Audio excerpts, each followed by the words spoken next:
Stack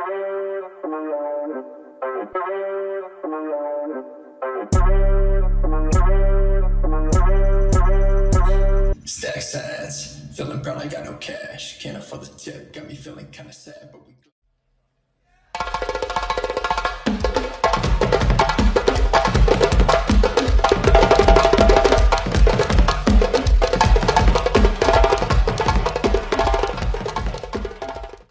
What's up? Welcome to Have Fun Stacking Sats. Today I have Hermann from Bitcoin Ekasi. He's going to tell us a little bit about the wonderful things they're doing down there. And honestly, this is the first time I've met Hermann.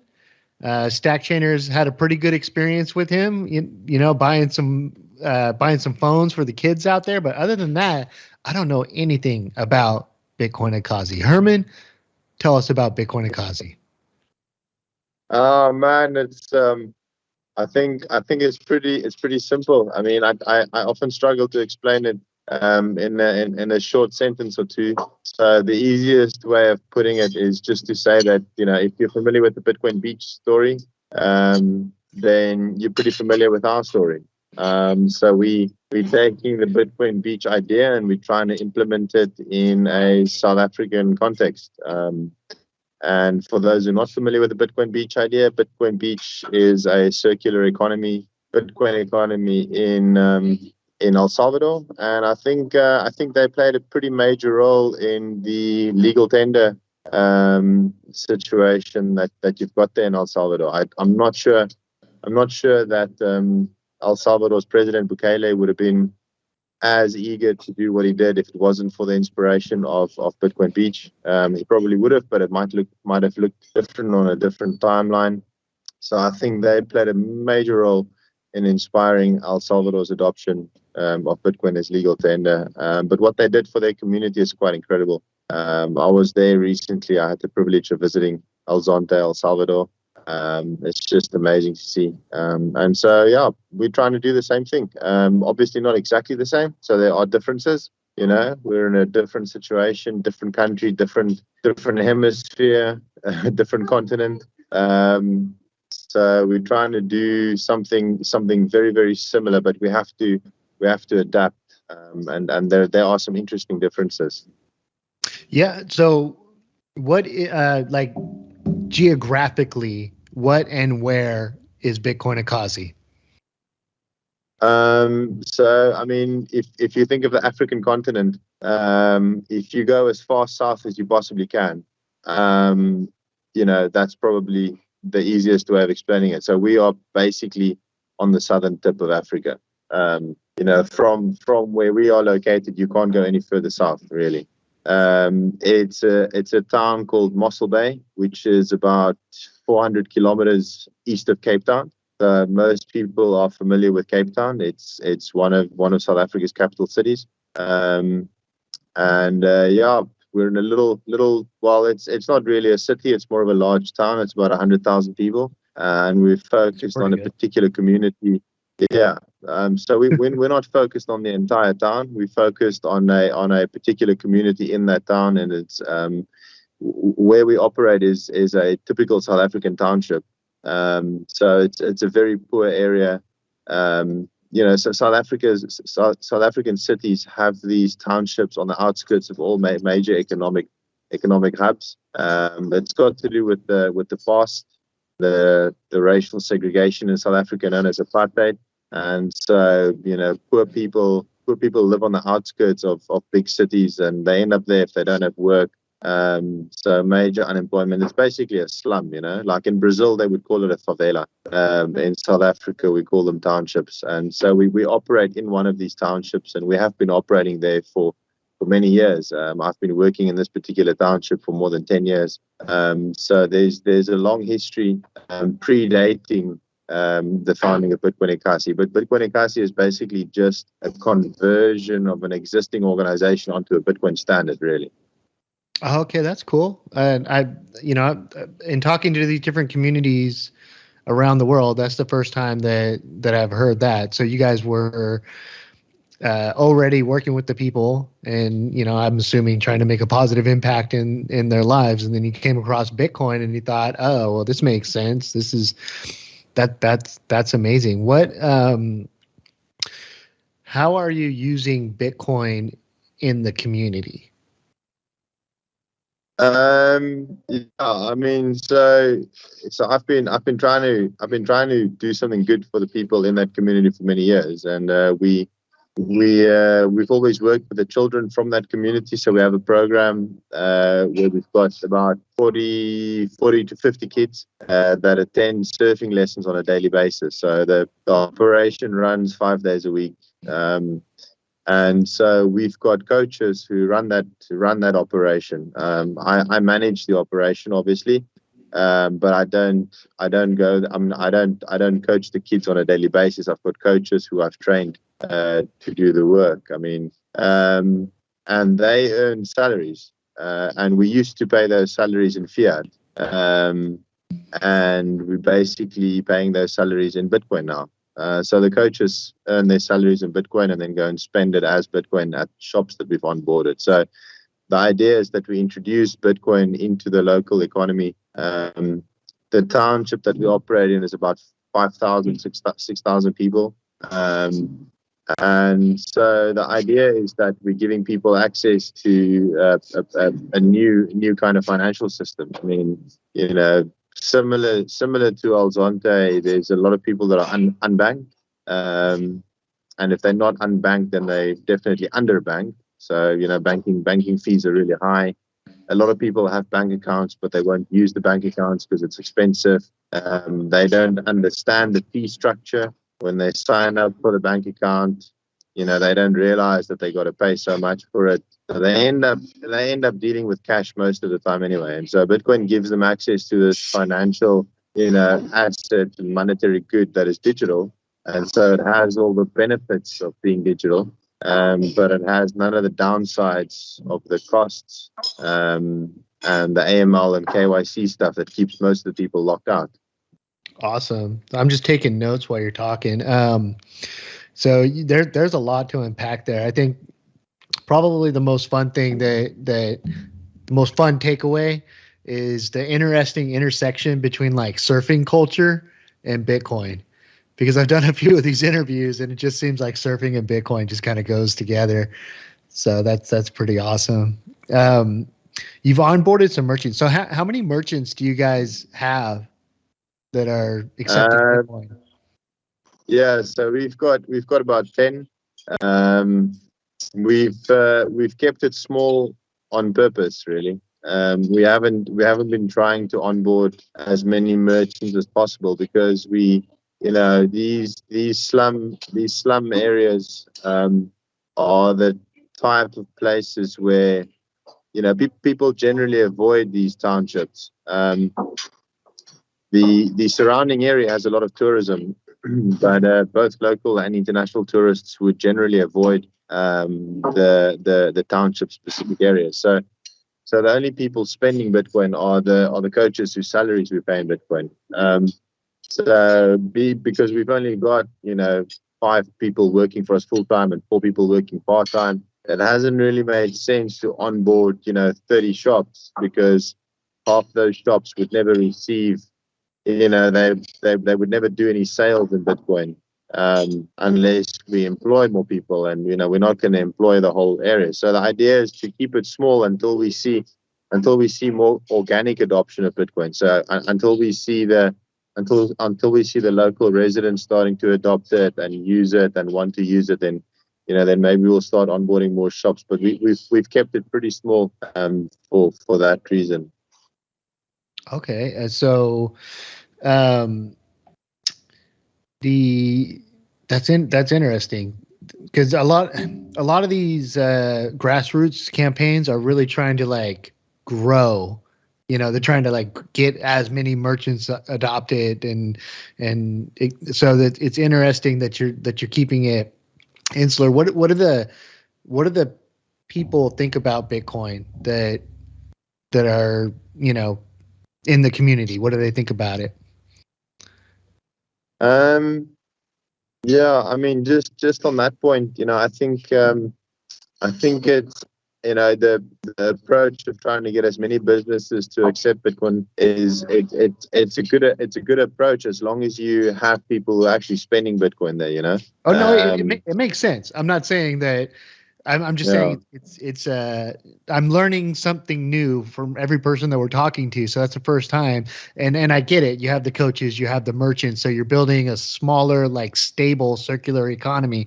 If you go out and get merchants on board that aren't even going to use it, you're just kind of wasting your time. They'll put a Bitcoin sticker up and then 6 months later it's faded and they don't care about it because no one showed up to spend Bitcoin. So yeah, pretty much. so I mean, how do the coaches like feel about it? They're getting paid in Bitcoin. What's that like learning experience for them? I mean, I think the coaches are, they've been really enthusiastic about it. They've come on board. They've been quite happy to accept payment in Bitcoin. I mean, most of them have been. We only had 2 coaches working for us before we started Bitcoin Ekasi, and those 2 coaches had their salaries, moved over to Bitcoin. But the other coaches that we have employed have been subsequent to launching the Bitcoin program. We've received a lot more support in terms of funding and donations since we launched the Bitcoin program, because we've tied into a much bigger and more global mission. I've been obsessed with Bitcoin since pretty early on. I've hardly been able to pay any attention to anything else since about 2013. And so I've been watching the growth and development of this thing, but I've been doing it from a distance, and I haven't really been connected to the wider, global Bitcoin community. But once we tapped into that, we were a little small, insignificant organization that nobody was really paying attention to. And then once we switched the organization over to a Bitcoin standard, people all of a sudden, started paying more attention, because now we're driving a much broader mission. Before we were just teaching a bunch of kids surfing, which is kind of like, that's nice, but where is this going? Like, what's the point? Now that we've got this Bitcoin project sitting on top of the organization, there's a much bigger mission. And so most of the coaches we've started employing has been subsequent. So part of the agreement, that the moment they walk into our offices and say, look, we're looking for a job, we'll be like, well, you're going to get paid in Bitcoin. So that's kind of like, the first sort of, so they don't, if they're not happy with that, then that's really not the job for them. Right. But the 2 coaches that we moved over to Bitcoin, who were earning in fiat before, one of them specifically, much prefer being paid in Bitcoin, because they were having security problems with their cash. So they were earning their salary in cash. And there's a lot of security risks. People who live their lives in cash, in sort of areas with high crime rates, will understand this. You're constantly thinking of someone stealing your money, and there's only so many places you can hide your money if you share a 1-bedroom house with 10 other people. So they were particularly happy about switching over to Bitcoin, because it's they weren't nearly as high of a risk of getting robbed anymore as they were before. Even if someone stole their phone, that doesn't mean they're losing their money. Yeah. So Bitcoin has been greatly beneficial there. So phones are super critical to being banked in South Africa and in these townships, right? As an American, I have a bank account, I got a debit card, I have an app on my phone, I have all these things. So, but the financial infrastructure, the way that it works, is different. Can you explain how that works there? Well, I mean, South Africa has a percentage of about 30% of the population unbanked. So it's not as high as what you would have in El Salvador, for example. And I mean, in El Salvador, you've got 70% unbanked, and only 30% of the population is actually banked. So it's sort of flipped around in South Africa, but banking services are very expensive. So the banking sector is pretty well developed. You've got cash machines everywhere. People are able to withdraw cash very easily, and so a lot of people actually only use their bank accounts once a month. They would go stand in long queues, and they would receive their salary in the bank and then withdraw everything in one go, and use cash for the rest of the month until they get paid their salary again next month. So yeah, phones obviously, once we start operating with Bitcoin, phones are quite critical. But generally, it's quite easy to get a hold of, low end smartphone devices. They're not too expensive. The phones that StackChain helped us with, cost about, I think we paid about $25 or $30 per phone. So it's a lot easier in a lot of cases to get a hold of a phone than it is to open a bank account and pay those banking fees. I mean, my personal bank account, I could buy one of those low-end devices every month with the amount of fees that I pay for my personal bank account. Wow. So Okay. banking in South Africa is really expensive. I mean, I know from personal experience. I lived in Europe for quite some time. I lived and worked there for quite some time, and it's funny that you pay about 4 or 5 times more for basic banking services in South Africa than what you do in Europe. In Europe, I would have a bank account that doesn't cost me anything. I literally only pay when I make certain transactions. But in South Africa, it's very unusual to have a bank account that's essentially free. Every single little thing that you do, every single time you interact with a bank, they charge fees. So it's notoriously expensive, and I think that's one of the reasons why people prefer not to use bank accounts. I wonder why it's so different. Is it like a lack of competition, or there's not the right kind of regulations, or was it? To be honest with you, I can't exactly put my finger on it, but I know South Africa has a very strictly regulated financial industry. It might have something to do with that. I think the banks are actually very, very conservative here. Their lending practices are very conservative. Interest rates here, never went below sort of 5 to 6%. I think the lowest interest rates we had was about 5, maybe 5.5%. Don't quote me on those numbers, but I know they never went nearly as low as they did in the US or in Europe. Lending practices are quite conservative, and I think the banks probably charge higher fees because they just run more like, I don't know, run more like a business where they have to actually generate a profit. They tend not to lend out customers money as recklessly as they do in some other places. Okay. So maybe it's got something to do with that. I don't know, to be honest. Okay. Well, so I mean, you brought up StackChain purchasing the phones. So why don't you tell us what your StackChain experience was? Oh man, that was an interesting evening.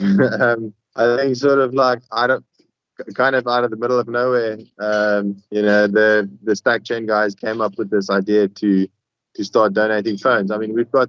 So one of the suggestions that came from Bitcoin Beach was that, hey, you should get the kids in your program to start using Bitcoin and making purchases at some of the shops you've onboarded.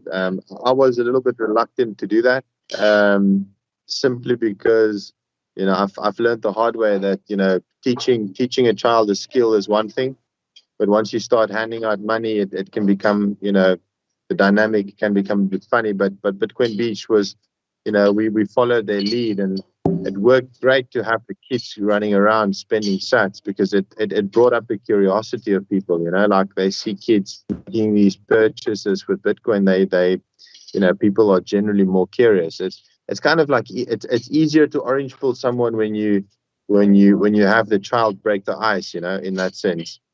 because people are more curious. Like, hey, what's this kid doing? Like, this kid is spending with a phone. Like, what the hell? I've never seen that before. But we were kind of limited in how many phones we could afford, you know.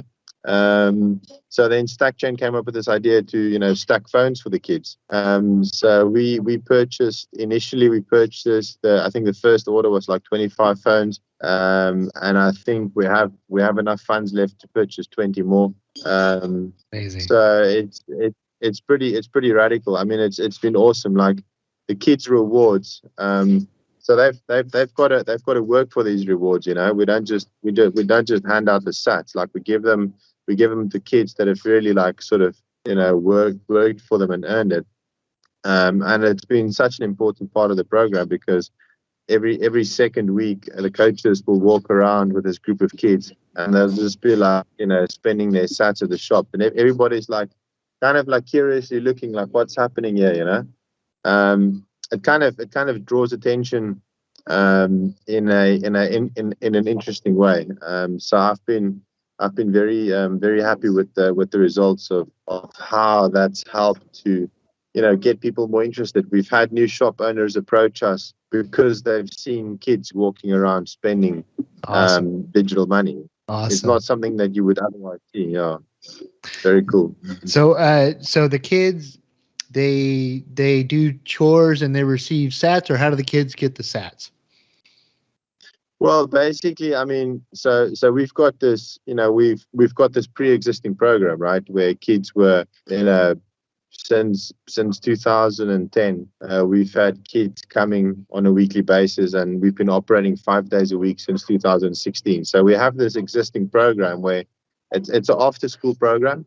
So the kids would go to the school in the mornings, and then after school they would come to us, and, you know, we basically keep them off the streets, keep them out of trouble, and we teach them something constructive in the process, which is surfing, you know. And so we keep track of the kids' attendance. Like we'll keep track of who shows up and who does not show up. And you know, it's completely like the kids don't have to attend. It's like it's a choice, you know. Like if they want to come, they come. If they don't want to come, then they don't come. But so the ones that show up on a regular basis, and then also have a good attitude, you know, show respect to the coaches, try and be cooperative, etc., etc. Those are the kids that would receive the rewards. We are incorporating an educational element into that more recently because we opened an education center with the help of Paxful and built with Bitcoin. Amazing. You know, we've always wanted to do that since the beginning when we started the Bitcoin project, because education obviously with Bitcoin is very important because it's not an easy concept to grasp, right? It's something that, you know, anyone that's in Bitcoin would know that they had to go through like a very long process of educating themselves before they understood what this thing is and why it's important. And so we are going to, in the future, incorporate a more sort of educational element to the rewards, where they'll actually be learning more about math and language and then Bitcoin, and then being tested on that and earn rewards that way. But that's still something that's under development. Yeah. Well, you know, you say under development, but I mean, I live in the United States. I live in California. Nobody's opening up a Bitcoin school anywhere where I live. Like that's not even a consideration. So these kids are like way ahead of the game. That, you know, and the fact that they're receiving and spending Bitcoin. What's the age of the kids? Yeah, so we've got quite a wide range. Like the youngest ones are about 7 to 8 years old, and then all the way up to 14, 15. That's sort of the age range. So it's quite a wide range. We're constantly getting more kids, but we generally recruit them as young as possible. That's amazing. So you got like 7 and 8 year olds using Bitcoin to buy things at local shop. That's amazing, man. That's fantastic. And I mean, just from what you described, it sounds like it's gaining traction. If other merchants are like, "Hey, what's going on here?" That's so. Tell me more about the school. So what's going on with the school? You said that the education is obviously Bitcoin education, and they're teaching the kids other things as well. So we've been running the school for it's also an after school program. So the kids would be going to their normal school classes from about 8 in the morning until about 2 in the afternoon, and then our program starts at about 2:30 and runs about until 6 or 7. The education center has been running for about 4 months. So we opened that in September. We've got a full-time teacher there. She's a former primary school teacher, qualified teacher. For the last 4 months, she's basically been teaching basic math, basic language, and we've been trying to get her up to speed on Bitcoin because she had all the qualifications. She's from the community itself. She speaks the kids' language. She has teaching experience at the primary school where they go to during the day, but she's completely new to Bitcoin. So that was the one sort of thing that we couldn't. I always knew it was going to not impossible, but highly unlikely that we would find someone from the community who had all those other qualifications plus they knew about Bitcoin. That would be very unlikely. So I kind of knew we'd have to educate the educator first. And so her teaching has been very much focused on basic math and language skills. And I mean, depending what age you're talking about, she'll probably keep on focusing on that in the future because with 7 and 8-year-old kids, the government school system is a mess. I'll openly say that it's an absolute mess. In the poor schools, the schools that are completely funded by the government. There are different tiers in South Africa, and as you move further up the tiers, it's more privately funded and less government funded. And the more privately funded schools do a lot better, whereas the government funded ones tend to really struggle. And the kids we work with come from an area where the school is completely government funded because it's a really, really poor area. If you look at any of the photos and stuff that we post on Twitter, it's pretty obvious that the kids it's a very, very poor neighborhood. So she has to do, she kind of has to do the school's work for them when it comes to the really small kids, A lot of them can't read and write. And so that's kind of where you start. You can't try and teach a child about Bitcoin if they can't count to 100 in multiples of 10, So that's where a lot of her foundational work starts. With the older kids, she started to incorporate more Bitcoin material in, talking about things like inflation, especially, because inflation in South Africa is high enough to make life difficult, but it's not hyperinflation where you notice it, on a month-to-month basis. So yeah, she's slowly, as her own knowledge on Bitcoin expands, she's incorporating more and more of it into her curriculum. And fortunately, we've been able to connect with other Bitcoin educators from around the world who's helping us educate our educator, if that makes sense. Yeah, absolutely. And I mean, everybody comes to Bitcoin in their own way and in their own time, and it's a learning process. You don't get it right away. So for a lot of us, it's I'm going to buy a little bit and then maybe it will increase in fiat value and then I'll be wealthier, or maybe if I get enough, I'll be rich. And then it takes a while to get from that point to the value of Bitcoin is not its fiat value. The value in Bitcoin is it can't be debased. It's uncensorable. It's, it allows you to transact with people, freedom. It's honest. It's not a dishonest money. It's an honest money for an honest world. If she's teaching some kids about a Bitcoin curriculum, she's going to orange pill herself eventually. And just due to the fact that this whole thing exists, because there were some guys that wanted to teach some kids how to surf, and they included Bitcoin. And now there's a school that employs her. I'm sure she sees the value in Bitcoin. Since the area is mostly cashless, do you guys run into any trouble with crypto or shitcoins or anything? Is that Sorry, just repeat that. since the area is mostly what? Cashless, like people transact mostly in cash, right? Is that fair to say? Yeah. So do you have a lot of problems with like shit coins and like having to explain to people like, no, don't mess with that thing. Bitcoin is the legitimate thing. I mean, not yet. Obviously, I've been very, very careful to make it as clear as possible to our coaches that I am completely uninterested in anything that is not Bitcoin. And as long as they work for this project, the project is also completely uninterested in anything that is not Bitcoin. And that we're going to have a very serious conversation with them if they get involved in anything that is not Bitcoin.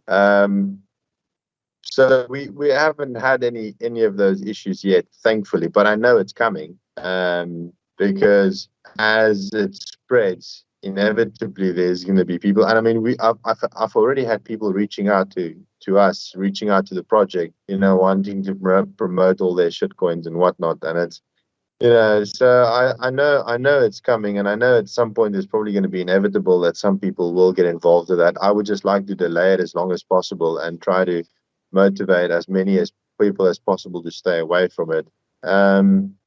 Because I mean I just don't see.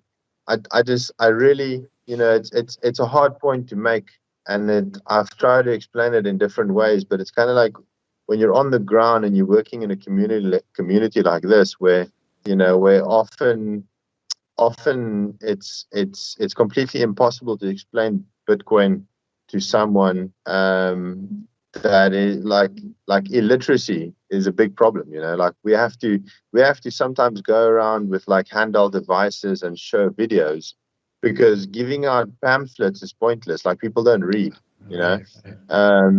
and so if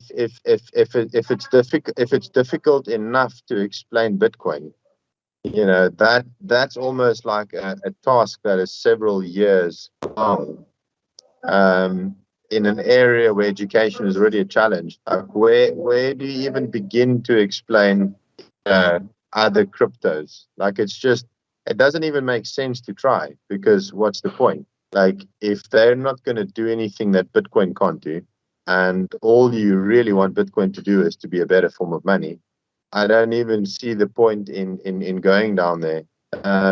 But it's going to come, and I'll just keep on trying to motivate people to steer clear of that. I know from experience that 95% of those things are complete fucking scams. Maybe there's 5% of crypto where people have good intentions, but then even when they do have good intentions, like those good intentions don't last. Right. And maybe there's that 1% that turns out to be legitimate projects, but it's filtering through so much, is an impossible task. It's Well, just and it's even an a impossible legitimate project isn't going to be Bitcoin. Bitcoin has a No. unique set of properties, a unique way that it came into the world with an anonymous, creator who then disappeared. The network effect, all these things cannot be replicated. So, while in crypto, 99% is shitcoin scammery, maybe there's somebody producing some kind of solution to some problem. Whatever that problem is, whatever the solution is, it's nothing like Bitcoin. It's just a tool. While Bitcoin is like a mathematics discovery that empowers liberty and freedom and, the ability to save our time and value in something that can't be debased or stolen, or all these amazing things that Bitcoin does. When does that so the population, a lot of people don't know how to read and write, so it's a lot of like visual representations of like showing people how to use Bitcoin, like a video, or you got to show them in person. Here's what you do on your phone. Then you move this to here, you move that. What that must be working. It must be working well because you're teaching all these kids how to do it. What kind of challenges do you have to overcome to educate people about Bitcoin in that student environment? I mean, like we spend, I spend most of my time working with the coaches. So we've got two full-time coaches, and then the teacher, and that's essentially where most of my time and my effort go into. Plus then the three junior coaches, plus the two lifeguards, plus the one teacher's assistant. So it's like a team of 9 people, and that's where my energy is focused, is to try guide them and to think strategically about how I'm going to manage this team to most effectively try and introduce Bitcoin into the local community. It's the coaches who then go out and talk with the shop owners and deal with the kids and so on. And my biggest challenge has been to try and condense the sort of the knowledge that I've built up in Bitcoin into a simplified form that can be passed on to someone within a couple of months. I mean, that sounds ridiculous, Well, so but that's what you're training the trainers, and the coaches are being paid in Bitcoin, so they're more well suited to know what direction to go in. They're being paid in Bitcoin, so they know which merchants they would like to receive Bitcoin because they know what they want to buy with Bitcoin. So yeah, that makes sense. They've adopted an approach of, and this is not something that I mean, I didn't necessarily tell them to do it this way, but they've adopted an approach of demonstrate how you use it first before you do anything else. Like don't talk about, I mean, there's the more esoteric properties of Bitcoin, even this idea of a hard cap of 21 million, etc., how mining works, how nodes work, all these things are quite esoteric. Like, not esoteric, but they're more difficult to explain. They're more conceptual. They're more theoretical. You have to, you really have to dig through a lot of information and understand how the whole system works. Like, that's not the approach that the coaches have taken. They've literally gone out and they've showed people, okay, you know what? You can actually buy phone credits for your phone with Bitcoin using a mobile app like Bitrefill, and that works because this is what I've been pleasantly surprised by. Like, I've gone through an educational process running this project. Up until I started Bitcoin Ekasi, my conversations with people have always been like on that more theoretical, ideological level. I was trying to orange pill them, and I was having some success. Like, some people were interested, but to be honest, in a society where the money still works relatively well, it's going to be a small percentage of people who see the value of Bitcoin. The rest of the people are going to look at it and they'll see the price and then they'll stop paying attention to it. But so when I started this project, now all of a sudden I was dealing with people where the money did not work well for them. Like, the people that we're working with in the township community, they're adopting Bitcoin because it works better. Now, they don't care about the ideology. They don't even really care about the hard cap limit. They don't, not yet. Maybe they will care about those things eventually. Yeah, we'll get there. They have more practical concerns, and Bitcoin solves these practical concerns. Yeah, that's fantastic. Exactly. Yeah, because I mean, you explain. Like, I have money that works. I go to the bank. I use my debit card. I can buy groceries. It's not a problem. I don't have crazy fees. I do have to worry about debasement. I do have to worry about bad government decisions. Not like other places, but I still have to worry about it. But you're in a position where, because of those high fees, that really punishes underprivileged people. And Yeah. Bitcoin fees sound, they've got to be dramatically less, especially if you're using Lightning or something. You can zip that around, and that's I mean, fantastic.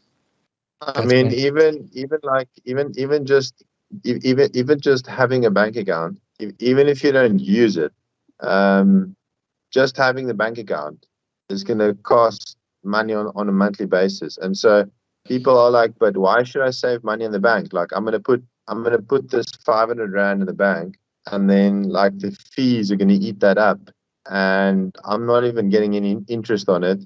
I'm literally just paying the bank to keep my money for me, and I'm paying that through these fees. And people are like, well, that doesn't make any sense. I'll just hold the cash. I mean, even like obviously with the transactional, sort of properties of Lightning, transactions are really cheap and etc. But even if you're looking at on-chain, like if I put some Bitcoin into an on-chain wallet, I mean, you It can doesn't. store it there Yeah. indefinitely. You can just leave it there, and Yeah. it doesn't cost you. You're not paying a bank every month to keep that money for you. The wallet on your phone is not taking some sats every month for storing the Bitcoin on chain. Like, it's just there. You can keep it there and you can leave it there, and it's like a free savings account. And people love that, because it's like, well, okay, I can save it. It's safe. It's a legitimate form of savings. You know, it's got obviously its volatility issues, but it's volatile in both directions. Like, there's opportunity here as much as there's volatility to the downside. There's volatility to the upside too. And best of all, it's not costing me anything to keep my money there. It's like putting cash in a box under the bed, except it's 100 times safer. Yeah, no, it's huge because I'm just trying to wrap my head around it because I don't live in that banking environment. But the fees are such a consideration. Even before, when you were talking about purchasing the phones, you were like, the amount of fees that I pay, I could buy a kid a phone with those. So Yeah. that's so Bitcoin solves that problem because okay. I'm just trying to wrap my head around that, but I can totally see how that's way more favorable because you can have a place where you put your money where they're not pulling your time and labor out just for the privilege of holding the money that you earned. Yeah. So I can see that. The where do you see the future of Bitcoin Ekasi? I mean, I think it's, I think I'd like to see more, sort of more similar projects popping up all over the place, and kind of like, just people trying to take the same idea, because like if we could do it, then anyone can do it, really. I mean, we don't even have any developers on our team. That's one of the interesting differences between our project and the other community projects. I think the other community projects were much more developer driven, and so they've been able to do a lot of work on that sort of development side of the equation. Everything that we've done has been done with applications that we download from the App Store.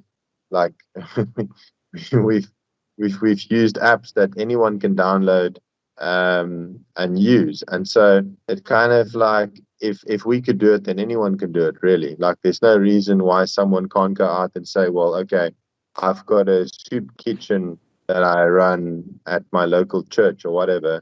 I'll do something like this. It's like, yeah, you can, because like we did this with apps that we download off the App Store, and anyone else can download apps that they download off the App Store. You don't even really need development skills, And so I'd like to see other people just look at our project as a type, because that's ultimately what we did. Like, we looked at Bitcoin Beach and we're like, holy shit, like, if those guys did it, then we can do it too, Yeah.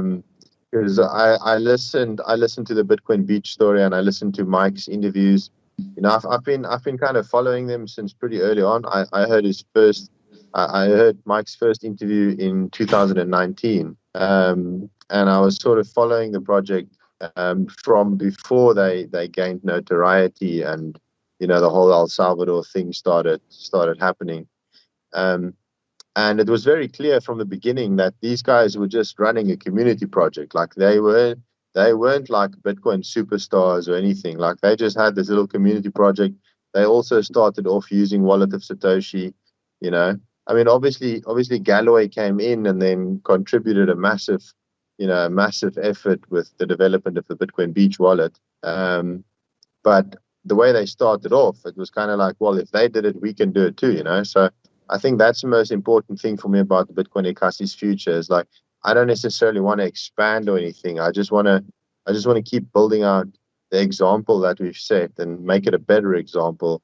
And that other people can go, holy shit, like I can do that too. Like, let's do it somewhere else, because I had people come up to me at the recent conference in Ghana, and they knew about the Bitcoin Ekasi story, but they were not familiar with Bitcoin Beach because Africa is quite far away from El Salvador, Yeah.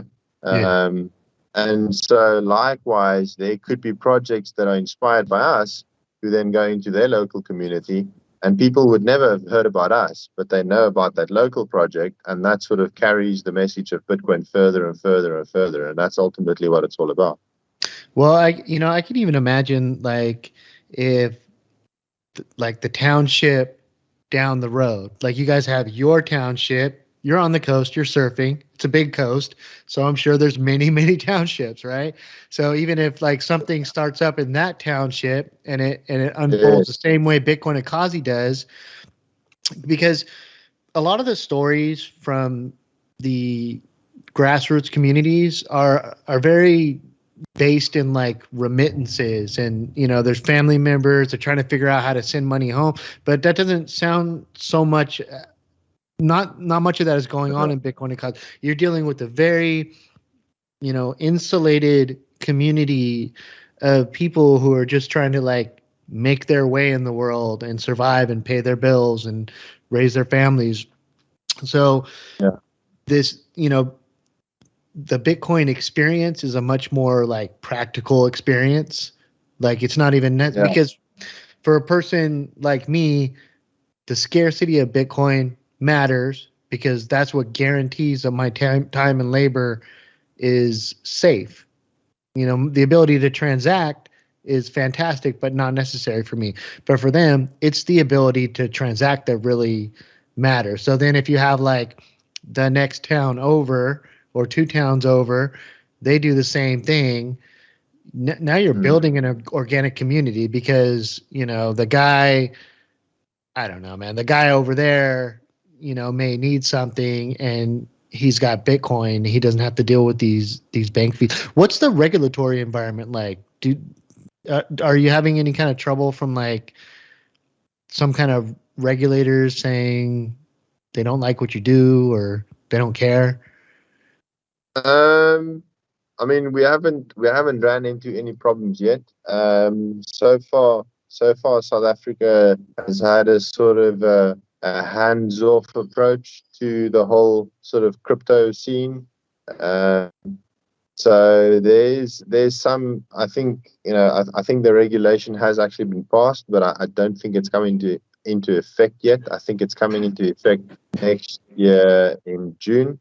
But that'll be the first sort of very broad classification of what exactly cryptocurrency is and how it should be treated. And as far as I can tell, having spoken to people that are much smarter than I am with regards to these sorts of things, the regulation seems to be largely neutral. So it's not exactly, heavily supportive like you have in El Salvador. Definitely not heading in that direction, but it's also the type of regulation that seems like they will be happy for this thing to exist. It's not going to be banned anytime soon. It's not going to be classified in any weird way. They are trying to get their heads around. When I say they, I mean the relevant departments in the government. The authorities. They are trying to wrap their heads around what exactly this thing is, and they've sort of settled on a definition which, allows it to exist within the broader financial industry. So, I'd say it's a largely sort of like neutral regulatory environment. I mean, Which I guess neutral is is a fine. good thing. Yeah, it's fine. Neutral is fine. I'll work. Yeah. I'll work with that. Bitcoin can work just fine neutrally. It doesn't. I mean, Bitcoin doesn't care about positive or negative regulations, but obviously, negative regulations would be harmful to the people. So neutral is fantastic. One of the things you said is like a lot of projects that you heard about seem to be like developer led, and then you're just like, well, no, I just teach kids surfing, and I think Bitcoin is good and wonderful, so I'm going to teach. So I kind of like that. I'm kind of starting to like get that kind of vibe. It's that you care about this community.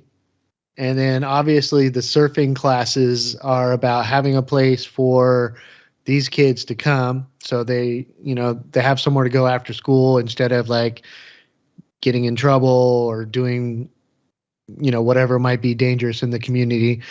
And then you're just like, well, Bitcoin is good too. And I get the sense of that it's just a part of your character and your love and commitment to the people of the township just includes Bitcoin because it's the right thing to do, as opposed to trying to establish a wallet or trying to do some kind of, I don't know. A lot of these other projects do have this grand scope. You talk to some places, it's like, well, we're going to start here, and then hopefully it's the whole country. But that's not what I'm getting from you. It's about I love Bitcoin Ekasi, and I love these people, and I'm going to teach them about Bitcoin because it's good for them, and I want them to do well. So I'm kind of digging that. No, yeah. I think I hear what you're saying. I've been obsessed with Bitcoin, because when I first came across it, I thought to myself, well, holy shit, this is like the most incredible thing.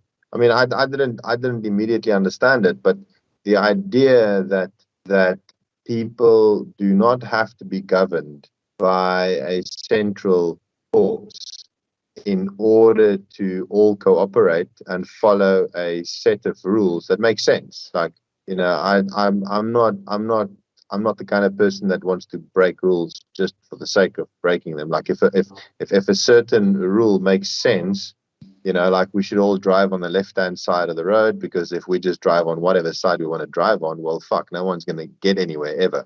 Like, right. It makes sense to agree on driving on a certain side of the road and not just drive whichever side you want. Like that, if a rule makes sense, I'm all in favor of following it because it helps.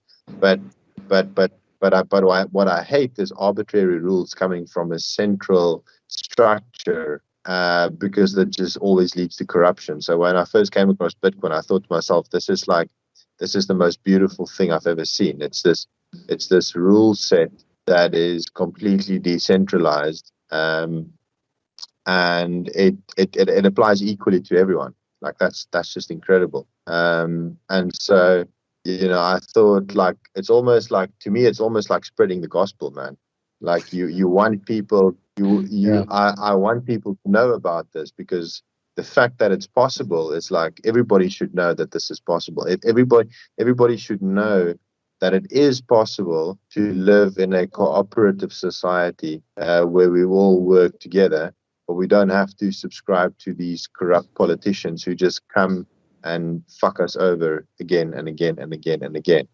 And that's kind of like part of the message that I want to spread, because I've been heavily involved in this community for a very long time. Like, we've been running this nonprofit since 2010, and so these people also need to know that it's possible. Like, because they've been more screwed over than anyone else. Like, they live they live right at the bottom of the food chain, if you want to call it that. Like they've been more screwed over than anyone else that I've ever come across.